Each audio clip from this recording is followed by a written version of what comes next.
কবরের প্রথম উত্তর দিতে হবে আমাকে, মা কুনতা তাকুলু ফি হাদার রাজুলি মুহাম্মাদিন। কিতাবুল জানায়েজে লেখা আছে, ইমাম বুখারী রহমতুল্লাহ আলাইহি লেখছেন। উনি 3 প্রশ্নের বিরুদ্ধে না, কিন্তু প্রথম প্রশ্ন হবে তুমি মুহাম্মদুর রাসূলুল্লাহর রঙে কতটুকু রঙিন ছিলা বলো। যার উম্মত বানায় তোমার মাথায় শ্রেষ্ঠত্বের মুকুট দেওয়া হয়েছিল, কুনতুম খায়রা উম্মাহ।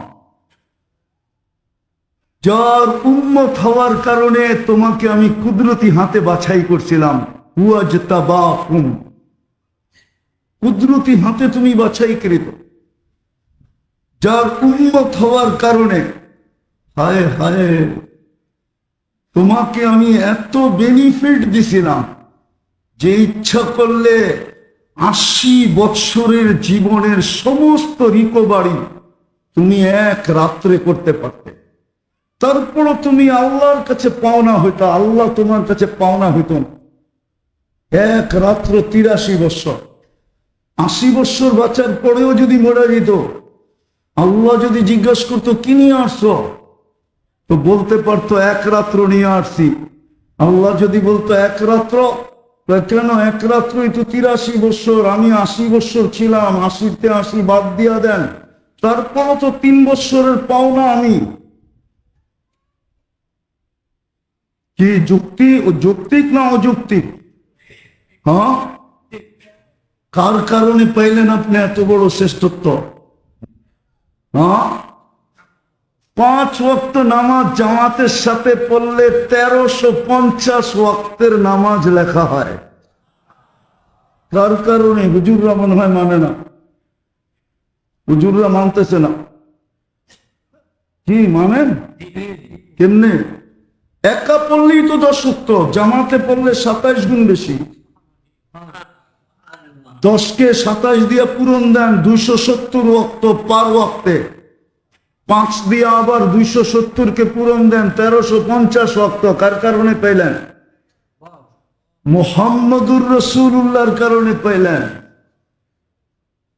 আজকে যে আপনি বেঁচে আছেন, এইটাও মুহাম্মদুর রাসূলুল্লাহর কারণে, নইলে এই উম্মত বাঁচার কথা না। সমস্ত উম্মতকে দেখি সমূলে ধ্বংস করে দিচ্ছেন, এক পর্বে আইসা সমূলে ধ্বংস। ঠিক না? কি অস্বীকার করা যাবে? কিন্তু এই উম্মতকে সমূলে ধ্বংস করেন নাই। বন্ধুর সাথে আগেই চুক্তি হয়েছে, আপনার উম্মতকে সমূলে ধ্বংস করব না। বন্ধুই জিজ্ঞাসা করছে, সব সমূলে ধ্বংস দেখতেছি, আমারটাকেও সমূলে ধ্বংস করবেন? বলছে না বন্ধু, সমূলে ধ্বংস করব না। আর করবো তো করবো কি কইরা? আপনি ওদের মাঝে থাকবেন কি করে করব? মুহাম্মদুর রাসূলুল্লাহ মদিনা মুনাব্বারায় আছেন, বা হায়াত আছেন কবরে, হায়াতুন নবী। এই জন্য বেঁচে গেছি, নাইলে এই উম্মত বেঁচে যাবে। যাদেরকে আল্লাহ বলছেন ওয়ালান তারদা আনকাল ইহুদ ওয়ালান নাসারা হাত্তা তাত্তাবিআ মিল্লাতাহুম, নিষেধ করছিলেন আল্লাহ, অনুরোধ করছিলেন, 2 জাতির রঙে কোনোদিন রঙিন হয়েও না।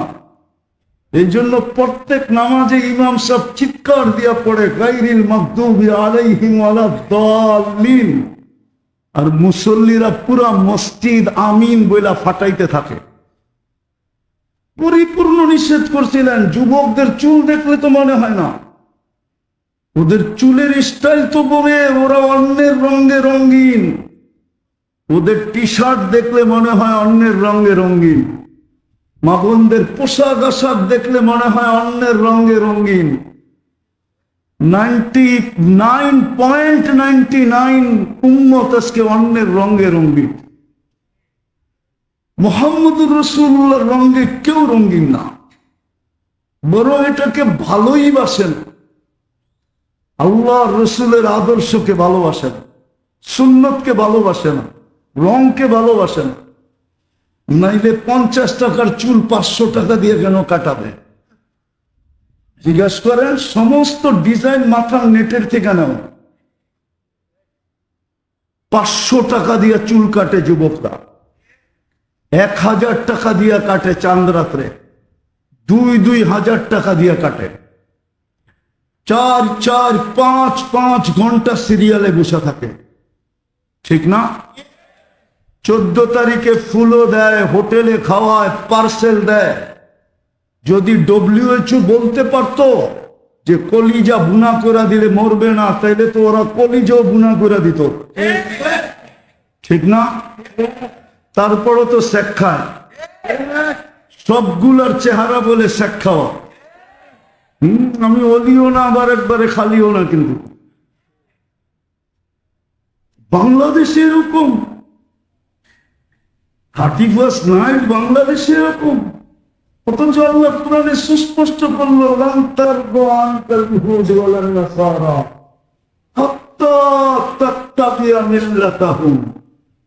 বলা তো দিল।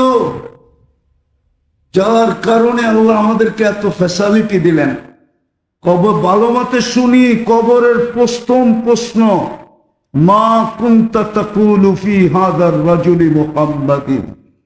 আগে প্রমাণ করো বন্ধুর রঙে কতটুকু রঙিন ছিল, আদর্শে কতটুকু আদর্শবান ছিল। আর যুক্তিও বলে এটা, মুহাম্মদুর রাসূলুল্লাহ না হলে আমরা আল্লাহ চিনতাম না, দিন পাইতাম না, দিন চিনতাম না। ইমাম বুখারী রহমতুল্লাহ আলাইহির যুক্তি সঠিক।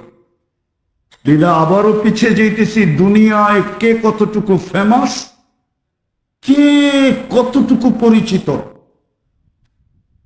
কার অবস্থান কি, এটা আমার বিষয়। আজমপুরে আপনি কতগুলা বাড়ির মালিক, এটা আমার বিষয় না। আমার বিষয় হলো আল্লাহর কাছে আপনি ফেমাস কিনা, এটা ভাবেন। রসুলের কাছে ফেমাস কিনা।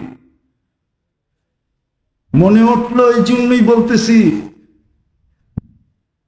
এক বাবা পর্যটক এলাকায় বসে বসে কাঁদতেছিল। তো একজন জিজ্ঞাসা করতেছিল, বাবা তুই এই জনসমুদ্রের ভিতরে বসে কাঁদিস কেন? তো বাবা বলতেছিল, বলবো? বলছে বলো। বলছে আল্লাহ মাফ করতে চাইতেছে, কিন্তু এই জনসমুদ্রের দিকে তাকাইলে দেখা যায় একজনও মাফ চাইতে রাজি। অথচ 24 ঘন্টা আল্লাহ মাফ চাওয়ার জন্য প্রস্তুত, মাফ করার জন্য প্রস্তুত। 24 ঘন্টা। নাইলে এই হাদিস কেন আসতো, ইয়াদাহু ইয়াবসুতু ইয়াদাহু নাহারান হাত্তা ইয়াতুবা মাসিআল লাইল। আল্লাহ ডাকতেছে, রাতের অন্ধকারে যে গুনাহ করছিস, আমি সারাদিন হাত প্রসারিত করে আসি, মাপ চাইতে দেরি, মাফ করতে দেরি করব না। আবার রাত্রে হাত প্রসারিত করেন, হাত্তা ইয়াতুবা মাসিআন নাহার। দিনের নাফরমান যেন রাত্রে আল্লাহর কাছে তওবা করে। তো বাবা বলতেছিল, ডাকতে তো আসে মাফ করার জন্য, কেউ তো মাফ চায় না, এই জন্য আমি কান্না করতেছি। 2 দিন পরে দেখা গেছে ওই বাবাই কবরস্থানে বসে কাঁদতেছে। ওই ব্যক্তি জিজ্ঞাসা করতেছে, বাবা 2 দিন আগে দেখলাম তোকে পর্যটক কেন্দ্রে বসে কাঁদতে, আজকে তুই কবরস্থানে কাঁদিস কেন? তো বাবা বলতেছে, বলবো? বলছে বল বাবা। বলছে চোখে দেখতেছি কবরবাসী মাপ চাইতেছে 24 ঘন্টা, কিন্তু একবারও তাকায়া দেখে না। ওইখানে তো ডাকতে ছিল মাফ করার জন্য, কেউ হাত উঠায়া মাপ চায় নাই। এইখানে সবাই মাপ চাইতেছে কবরস্থানে, সবাই, যে মালিক মাফ করে দেয়। কোরআনও এইদিকে ইঙ্গিত দেয়, কোরআনও এইদিকে ইঙ্গিত দেয়, রব্বানা ইন্নানা আবসারনা ফারজি'না আমাল সালিহা ইন্না লামুকিনুন। কিন্তু আল্লাহ তাকায়ও দেখেন।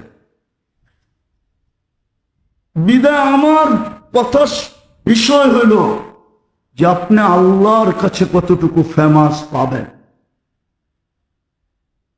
রসুলের কাছে কতটুকু ফেমাস, আল্লাহর কাছে কতটুকু পরিচিত, রসুলের কাছে কতটুকু পরিচিত। কবরের প্রথম প্রশ্ন কিন্তু এটাই হবে যে তুমি ওনার রঙে কতটুকু রঙিন ছিল। সত্য এটাই। হ্যাঁ, এক প্রশ্নের জবাব যে মিলায়া দিতে পারবে বাকি দুটা করাও হবে না আর দিতেও হবে না। কসম খোদার, বাকি দুটার প্রশ্ন করা হবে না আর বাকি দুটা দিতেও হবে না। একটার ভিতরে তিনটা ঢুকানো আছে, একটার ভিতরে তিনটা ঢুকানো, একটা দিয়ে তিনটা কমপ্লিট হবে। আর যদি একটা না দিতে পারলো তাহলে বাকি দুটো প্রশ্ন জিজ্ঞাসা করা হবে না, বুঝবে একটাই দিতে পারে না, বাকি দুটো দিতে পারবে না। বাকি শুধু সময় নষ্ট করে লাভ নাই। এই জন্য ভাবেন, সূর্য কিন্তু বলতে বলতে ডুবছে। লান আউদ ফি হায়াতিকা আবাদা। ও আজমপুরের মানুষ, হতে পারে কাল সকালে তোমরা আমাকে কেউ উঠতে দেখবে না। এরকম জমিন আমার চোখে দেখা আছে। আমি ওই জায়গা চিনি যেখানে ঈসা আলাইহিস সালাম জিজ্ঞাসা করছিলেন, কাইফা দাম্মারাকুমুল্লাহু তাদমীরা, আল্লাহ তোমাদেরকে সমূলে মাটির সাথে মিশাইয়া দিল কি করে? তো মাটির নিচের থেকে আওয়াজ আসছিল, বিতনা বিল আফিয়া। আমরা নিশ্চিন্তে ফুর্তি করতে করতে ঘুমায় গেছি। আজকে এই এলাকার প্রত্যেক মানুষ ফুর্তি করতে করতে টেলিভিশন দেখতে দেখতে ঘুমায় যায়। যুবকরা ওই পর্যন্ত নেটের জগতে থাকে যতক্ষণ পর্যন্ত চোখ আর সঙ্গ দিতে থাকে। যখন অপারক হয়ে চোখ বন্ধ হয়ে যায় তো মোবাইল ডাইনে বামে বা বুকে রাইখা ঘুমায়া যায়। ওই মাটির নিচের থেকে আওয়াজ আসছিল, বিতনা বিল আফিয়া। আমরা ফুর্তি করতে করতে নিশ্চিন্তে ঘুমায় গেছিলাম। আসবাহনা ফিল হাবিয়া, সকালে উঠা দেখি হাবিয়া দুযোগের ভিতরে। সত্য, আল্লাহ এইদিকে ইঙ্গিত দিচ্ছেন, লাউ আমারতুল আরদা লাক্তাল আতকা ফি বাতনিহা। আল্লাহ বলে জমিনকে হুকুম দিতে দেরি, তোকে পেটে নিতে দেরি করবে না। এইখান থেকে উঠা দাঁড়ানোর সুযোগ হবে না, দাঁড়ানোর। আমি বদদোয়া দিতেছি না, বুঝাইতে চাইতেছি, বুঝাইতে। আর আল্লাহর কাছে পরিচিত হওয়ার জন্যই আমাদের পিছে বাজেট। ডেলি আল্লাহ বাজেট ব্যয় করতেছেন, বাজেট। এক দেশের সরকার জনগণের জন্য কয় টাকা বাজেট ব্যয় করে? কয় টাকা? যদি বাজেটেই ব্যয় করতো তাহলে হাজার হাজার লক্ষ লক্ষ কোটি টাকা কিভাবে পাচার হইতো, ঠিক না? কয় টাকা বাজেট আপনার পিছনে ব্যয় করে? অথচ আল্লাহ ডেলি বাজেট ব্যয় করে কত? যদি পানির দামে অক্সিজেন কিনতে হতো, এই আজমপুরে কারো বাড়ি হতো না, কারো বাড়ি। আমি প্রমাণ দিব, ডেলি 16,500 টাকা পার হেড প্রত্যেক ব্যক্তিকে বিল দিতে হতো। 550 লিটার অক্সিজেন নেই, 30 টাকা পার লিটার। গুণ দিয়া দেখেন, 550-কে 30 দিয়া দেখেন না কত হয়। মোবাইল তো সবার সাথে আছে, মাসে 4,95,000 টাকা বিল দিতে হতো। এই বাজেট ডেলি কে ব্যয় করে? হ্যাঁ, একটা আরো দেখাবো, উচিত দেখানো। আম্মা বিনিআমাতি রাব্বিকা ফাহাদ্দিস। আল্লাহ বলে 24 ঘন্টা তোকে আমি নেয়ামতের ভিতরে ডুবায় রাখি। জিহ্বা আমাদেরকে স্বাদ চেক করে দেয়, স্বাদ। যদি মেশিন দিয়ে করতে হইতো তাহলে বোঝা যেত উত্তরা মেডিকেলে কত বড় লম্বা লাইন হয়। কয়েক কিলোমিটার না কয়শো কিলোমিটার পর্যন্ত লম্বা লাইন হয়। যদি স্বাদ মেশিনে চেক করতে হতো তাইলে উত্তরা মেডিকেলে, বাংলাদেশ মেডিকেলের লাইন 200-400 কিলোমিটার লম্বা হতো। আর সবাই ডায়াবেটিস এলারা সবাই চিৎকার দিত আগে, ডায়াবেটিস মইরা যাইতেছে, আমিও মইরা যাইতেছি, আমার 7টা আগে চেক করে দে। নাইলে ফ্রিজের মতো, ওয়াশিং মেশিনের মতো একটা মেশিন প্রত্যেকের ঘরে কিনা রাখতে হতো স্বাদ চেক করার জন্য। তাইলে বোঝা যেত যে স্বাদ চেকিং মেশিনের দাম কত। হ্যাঁ, আবার এটাও হইতে পারত, আমাদের দেশে সচরাচর দেখা যায় হাসপাতালে রিপোর্ট ভুল হয়। হইতেও পারত ওই মেশিন আপনাকে ভুল রিপোর্ট দিয়া পচা জিনিস খাওয়ায় দিত, আর ওদিক দিয়া খাইতে দেরি, ফুড পয়জন হইতে দেরি।